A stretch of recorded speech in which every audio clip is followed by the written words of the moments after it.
Mais attendez, on n'est pas le 1er janvier aujourd'hui. Mais alors, pourquoi bonne année?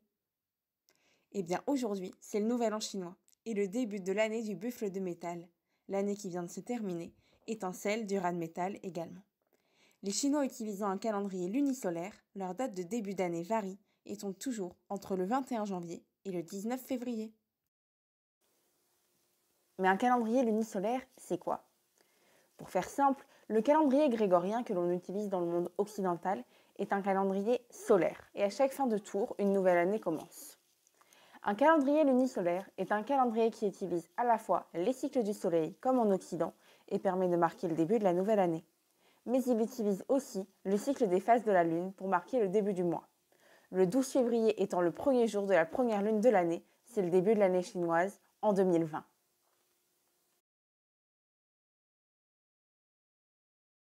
Les festivités du Nouvel An chinoise sont assez particulières et s'écoulent sur une dizaine de jours. Le but étant d'effectuer un certain nombre de rituels afin d'avoir de la chance tout au long de l'année. C'est également dans ce but que des étrennes sont distribuées dans des enveloppes rouges par les aînés, rouge car c'est la couleur du bonheur et de la chance, qui accompagne donc tous les habitants lors de la quinzaine des festivités et même, comme on peut le voir, tout au long de l'année. Cette vidéo, je vais la condenser pour ne pas qu'elle soit trop longue, mais si vous voulez une vidéo plus détaillée sur les festivités ou les symboliques des couleurs, n'hésitez pas à me la demander en commentaire. Pour faire court, la préparation commence bien avant le réveillon, environ au moment de Noël. C'est le petit nouvel an. Vient ensuite le réveillon, comme partout, c'est le dernier jour de l'année. Traditionnellement, le repas a lieu dans les familles du père. Étant très tourné vers la famille, la tradition chinoise demandait à ce que chaque invité soit présent avant le début du repas.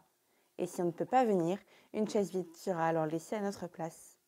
Le lendemain est le jour consacré aux visites, temples, familles, aînés, ou tout simplement à la prise de nouvelles grâce au téléphone. Finalement, au bout de 15 jours, où chaque jour est normalement dédié à des rituels particuliers, la fête des Lumières clôture cette période festive. Je vous remercie d'avoir regardé cette vidéo. N'hésitez pas à me dire ce que vous en pensez et à la liker ou la partager si vous l'avez appréciée.